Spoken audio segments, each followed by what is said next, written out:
Hello everybody, you are most welcome. देखिए friends, आज हम जो बहुत इंपॉर्टेंट टॉपिक है इंग्लिश का उसकी बात करेंगे, वो है पैसिव वॉइस। और ये जो भी कॉम्पिटिटिव एग्जाम्स है उन सभी में इस टॉपिक को पूछा जाता है, लेकिन इससे जो संबंधित समस्याएं हैं वो बहुत ज्यादा हमारे समक्ष आती है। कैसे हम उनसे निस्तारण पाए, how to resolve those problems. तो आइए पैसिव वॉइस जो है उसको बहुत सरल तरीके से मैं पढ़ाऊंगा। तो देखिए दोस्तों, सबसे पहले जो पैसिव वॉइस है उसको हमें समझना पड़ेगा। तो इसके दो पार्ट होते हैं, एक तो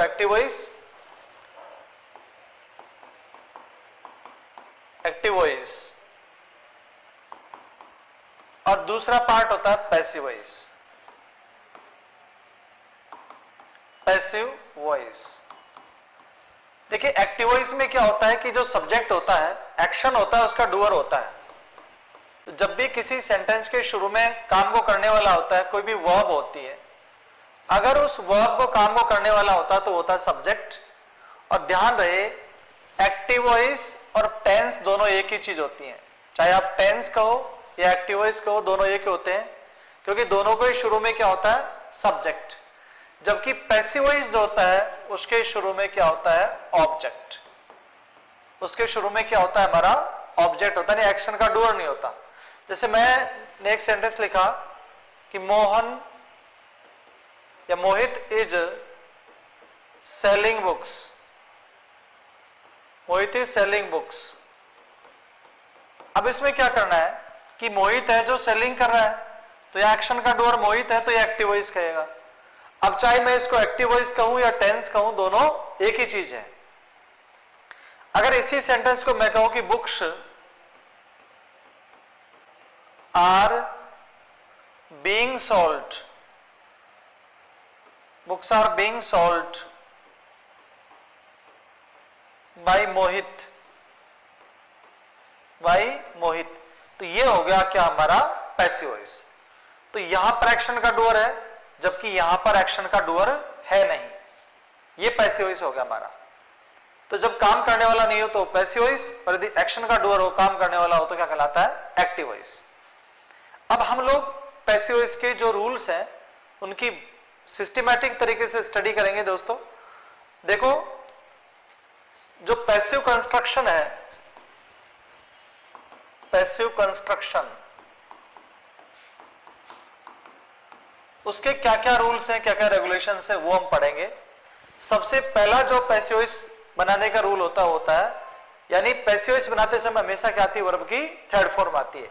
यानी पहला रूल हुआ कि पैसिव वॉइस बनाते समय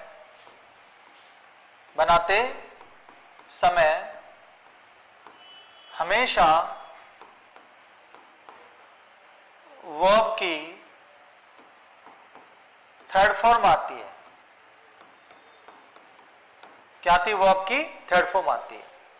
यानी we use third form of the verb while making passive voice. We use third form of the verb while making passive voice. Passive voice, ये क्लियर हो गया। इसका मतलब है कि हम पैसिव बनाते समय कौन सा फॉर्म करते हैं, वर्ब की थर्ड फॉर्म का यूज करते हैं। कैसे करते हैं, जैसे मैंने लिखा कि Ram killed a bird yesterday. Ram killed a bird yesterday, इसका हम यदि पैसिव वॉइस बनाएंगे तो क्या बनेगा, a bird was killed by Ram और यस्टरडे। तो आप देखिए, ये जो किल्ड सेकंड फॉर्म है वो किस में चेंज हो गया, वर्ब की थर्ड फॉर्म में, क्योंकि अब वर्ड क्या हो गया आपका, ऑब्जेक्ट, जबकि राम क्या है, हमारा सब्जेक्ट। तो ये जाहिर है, now it is clear that जब भी पैसिव वॉइस बनाएंगे तो क्या आता है, वर्ब की थर्ड फॉर्म आती है। नेक्स्ट हमारा रूल क्या है कि जब भी हम एक्टिव वॉइस से पैसिव वॉइस बनाते हैं तो फिर जो एडवर्ब्स होता है यानी ऑब्जेक्ट के बाद जो पार्ट आता है उसको हम नहीं चेंज करते। इसका मतलब हो गया कि जब हम पैसिव वॉइस बनाते हैं, पैसिव वॉइस बनाते हैं तो हम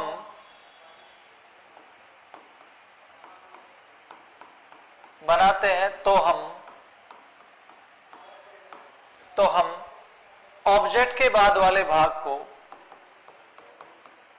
यानी ऑब्जेक्ट के बाद वाले भाग को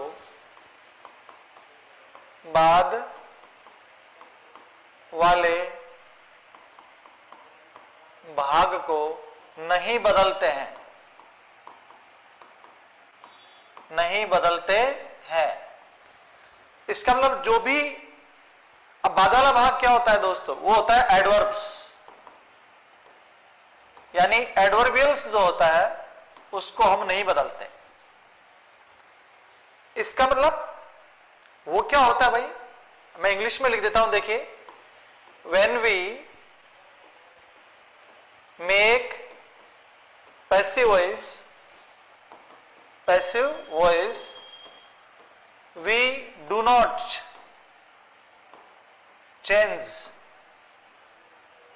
change adverbials। इसका मतलब क्या हुआ, they remain unchanged, यानी when we make passive voice we do not change adverbials। adverbials क्या होता है, जो ऑब्जेक्ट के बाद आता है। क्या था, ऑब्जेक्ट के बाद। अब आप कहोगे कैसे, मैं समझ में नहीं आया। बहुत क्लियर है, इट इज क्लियर। तो देखिए दोस्तों, मैंने लिखा कि मोहित was killing birds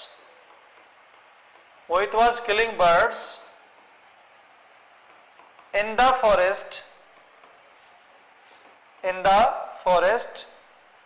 at that time। ये कोई हमारा एक्टिव वॉइस हुआ। इसको देखिए, मोहित क्या हो गया, हमारा सब्जेक्ट हो गया, वॉज क्या हो गया दोस्तों, एल्पिरम, किलिंग क्या हो गया हमारा वर्ब। अब मोहित मार रहा था, किसको मार रहा था, home, object.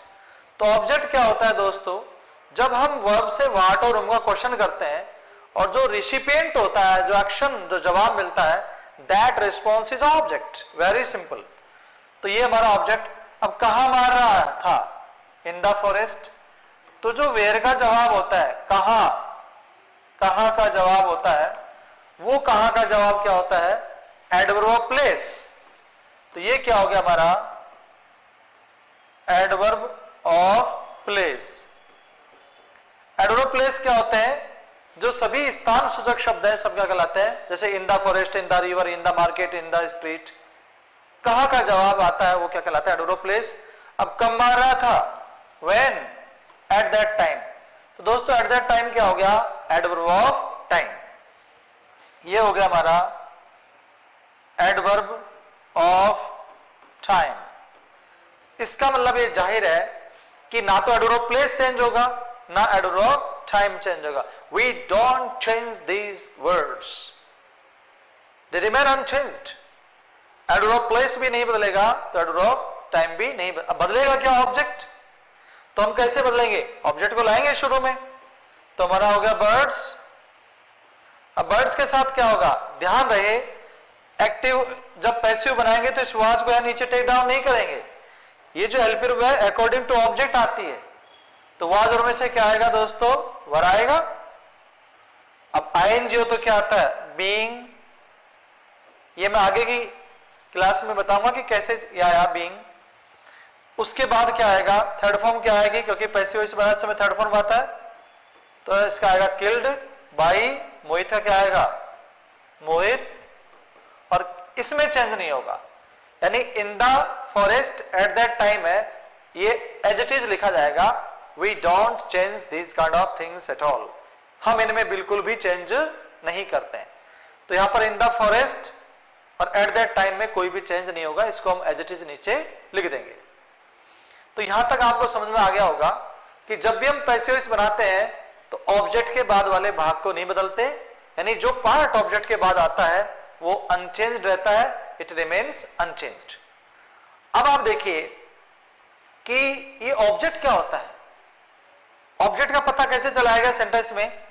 It's very important, क्योंकि बहुत बड़ा सेंटेंस होगा, ऑब्जेक्ट मिलेगा नहीं, तो फिर उसको कैसे ढूंढे, कैसे में मालूम चले कि व्हाट इज ऑब्जेक्ट भैया, हाउ टू फाइंड आउट?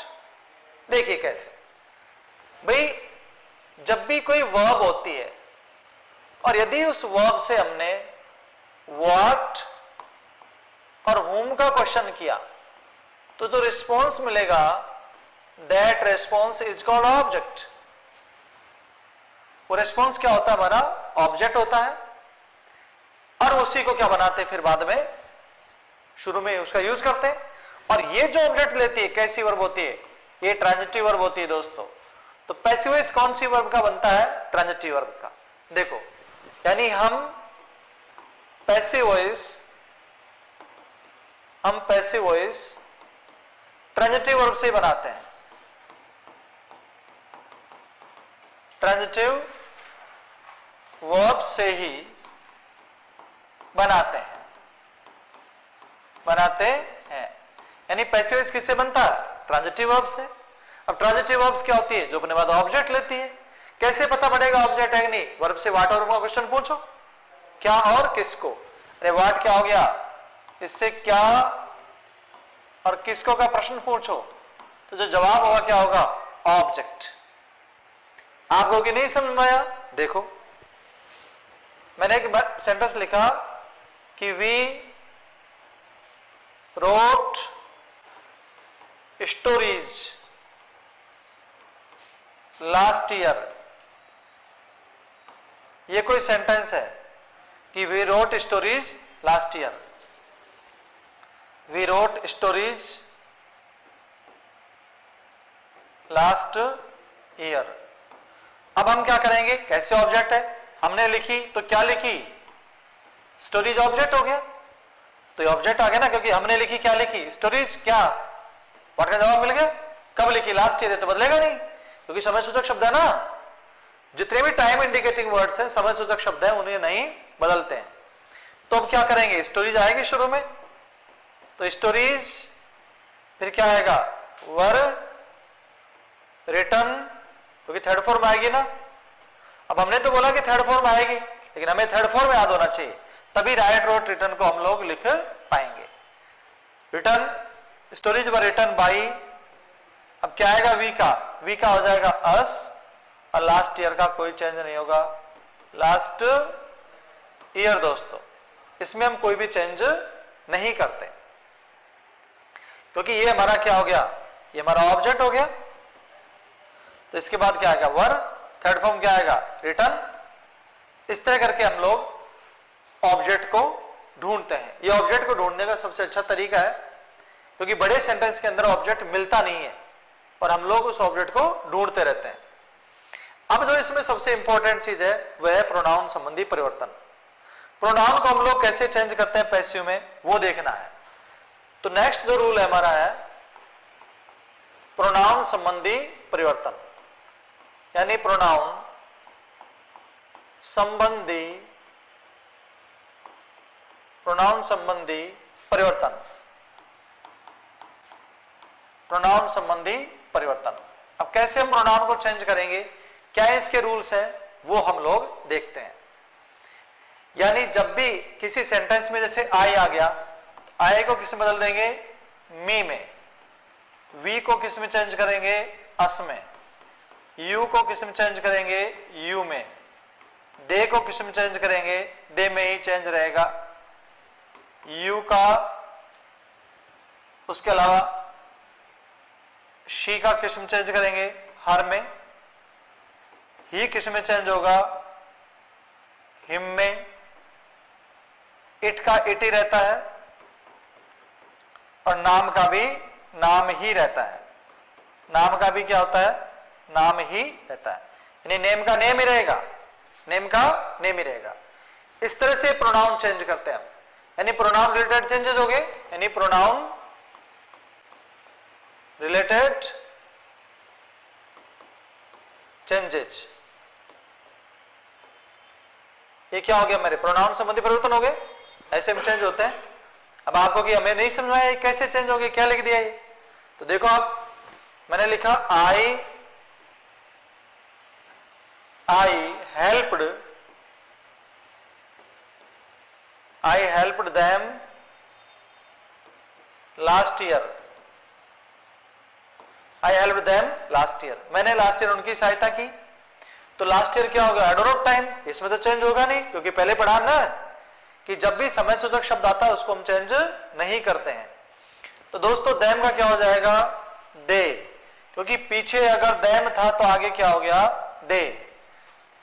अगर इनमें से आएगा तो इसमें चेंज कर देंगे, और इनमें से चेंज होगा तो पीछे इसमें चेंज हो जाएगा। तो देम का क्या होगा, दे। अब हेल्प्ड जो है उसमें चेंज होगा वर। अब ये हेल्प्ड का वर कैसे आया, इसको तो हम टेंस संबंधी परिवर्तन अभी लिखेंगे तभी तो पता लगेगा, ऐसे थोड़ी ना समझ में आएगी चीजें। तो दे वर हेल्प्ड बाई, आएगा क्या होगा, मी और लास्ट ईयर, ऐसे हम इसको चेंज करेंगे। They were helped by me last year, इस तरह हम इसको पैसे इसको चेंज करेंगे। एक और देख लो कैसे, जैसे शी इंसल्टेड हिम यस्टरडे, ये कोई सेंटेंस है। अब देखिए आप, यस्टरडे एडर ऑफ टाइम होगा तो इसमें चेंज होगा ही नहीं।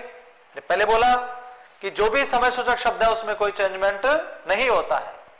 तो फिर हिम किस में चेंज होगा, ही में।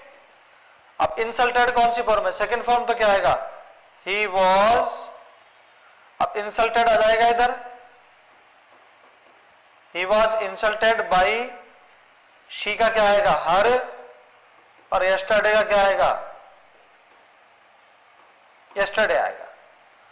तो he was insulted by her yesterday, क्योंकि शी किस में गया, हर में, हिम किससे आ गया, ही में।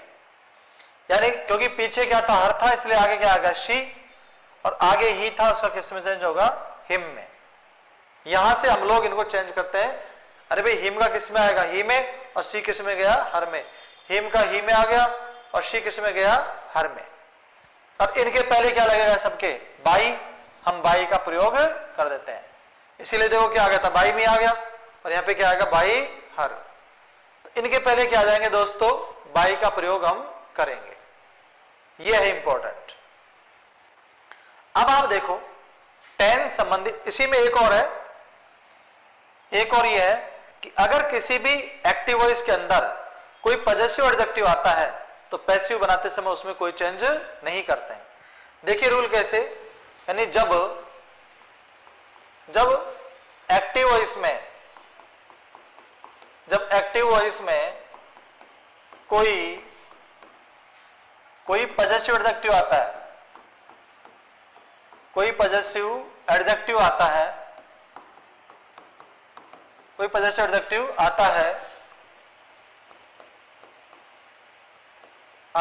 तो हम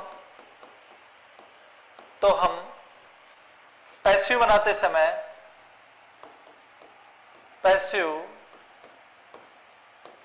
समय कोई परिवर्तन नहीं करते हैं, कोई परिवर्तन नहीं करते हैं।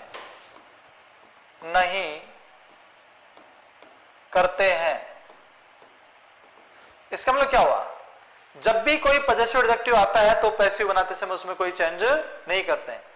यानी रूल क्या हुआ हमारा, we do not change, English में लिख देता हूं, we do not change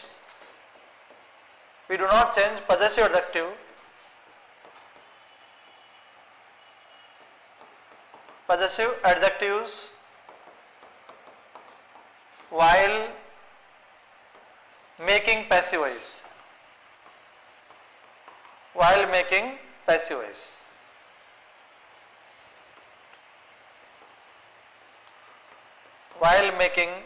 voice,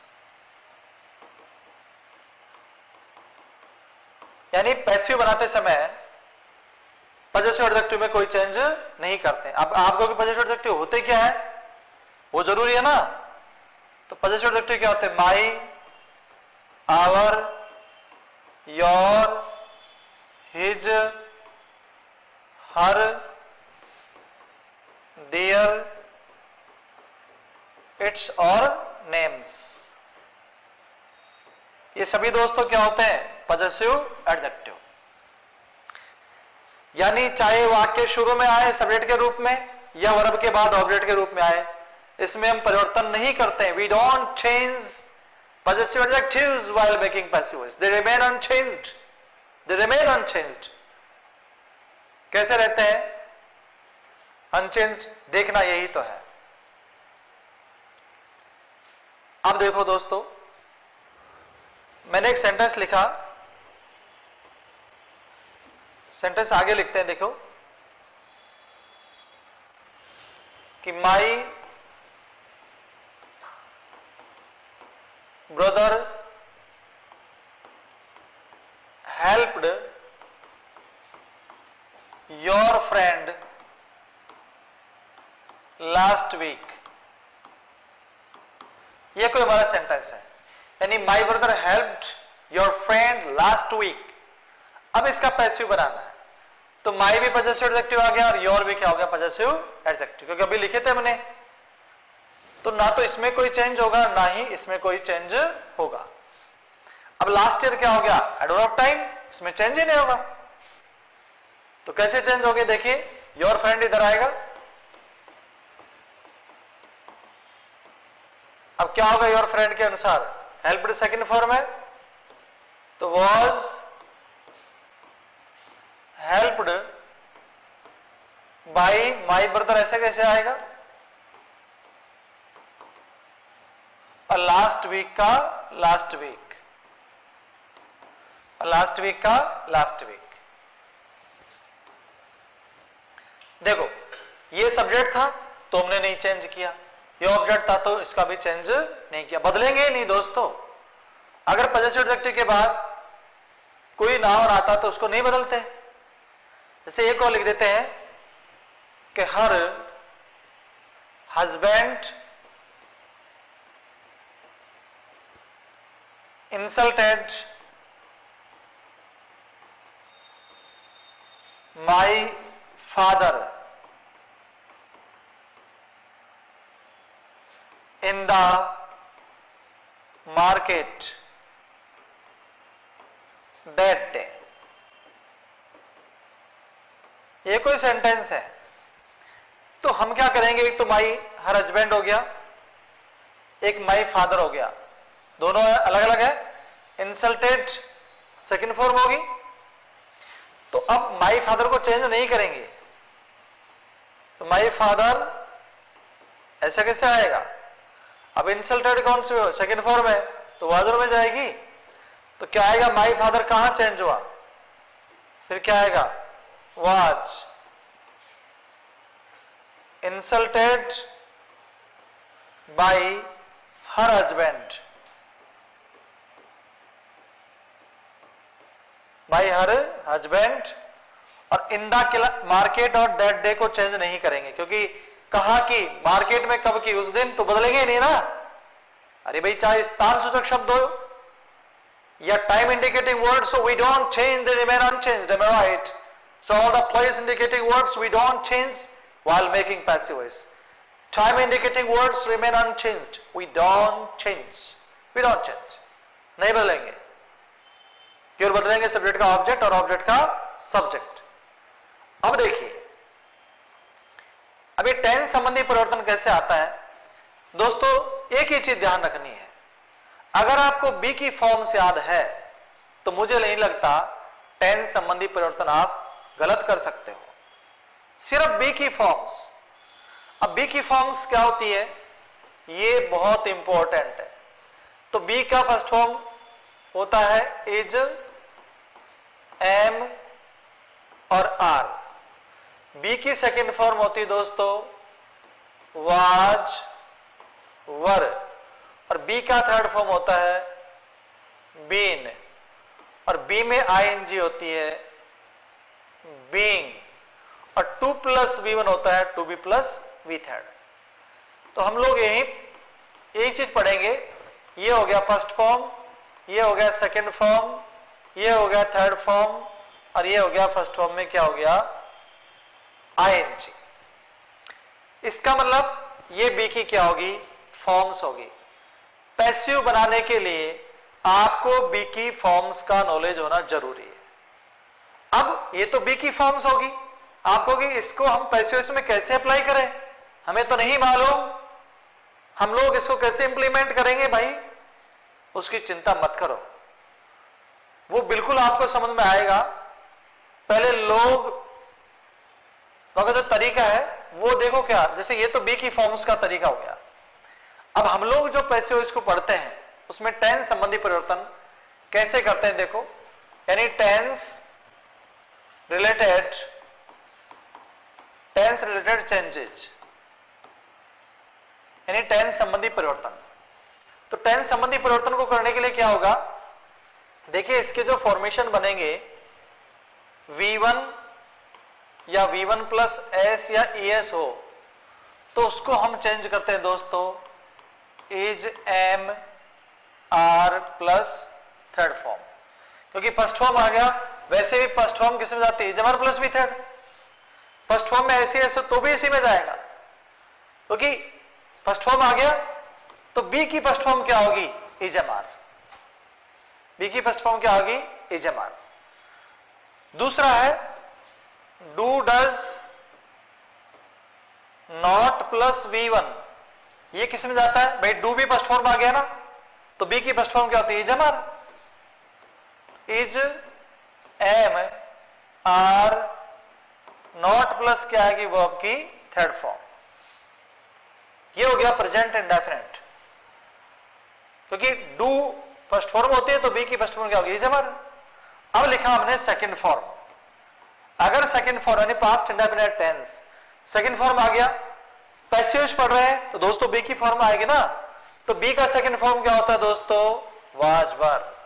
जहां भी सेकंड फॉर्म आए दिमाग में बी की फॉर्म सेकंड फॉर्म, बी की सेकंड फॉर्म वाज वर, बस कभी गलत नहीं होगा। अब आप कहो कि हमें तो बी की फॉर्म्स याद नहीं होती है, तो भाई योगा करो, दूध पियो, कहीं ज्यादा मन लग रहा तो उस मन को समझाओ कि भाई मेरा साथ दे, मुझे तबाह ना कर, मुझे नस्ते नाबूद ना कर। देखिए दोस्तों, तो V2 आ गया। अब V2 का क्या होगा सेकंड फॉर्म क्या होगा बी का V2 वाज वर। वाज वर के बाद पैसिव में हमेशा थर्ड फॉर्म आती है, ये तो मैं कोई नई चीज नहीं बता रहा, कई बार मैंने बोला है, उसके बाद भी यदि याद नहीं है तो इसमें मेरा कोई दस्तूर नहीं है, ये तो दस्तूर है तकदीर का, कौन सुनता है हम बेकसूरों को। देखो दोस्तों, तो डिड बी क्या हो गया सेकंड फॉर्म है, डिड नॉट प्लस V1 हो गया। अब डिड बी सेकंड फॉर्म, तो फिर बी का सेकंड फॉर्म क्या आएगा वाज वर, तो वाज वर है, उसके बाद नॉट प्लस क्या आएगा वर्ब की थर्ड फॉर्म। फिर आप देखिए, तो हमें बी की फॉर्म्स याद रखनी है, क्या याद रखनी है बी की फॉर्म्स। और जब भी मैं पढ़ाता हूं तो पढ़ाते समय नोटबुक और पेन आपके हाथ में होना चाहिए।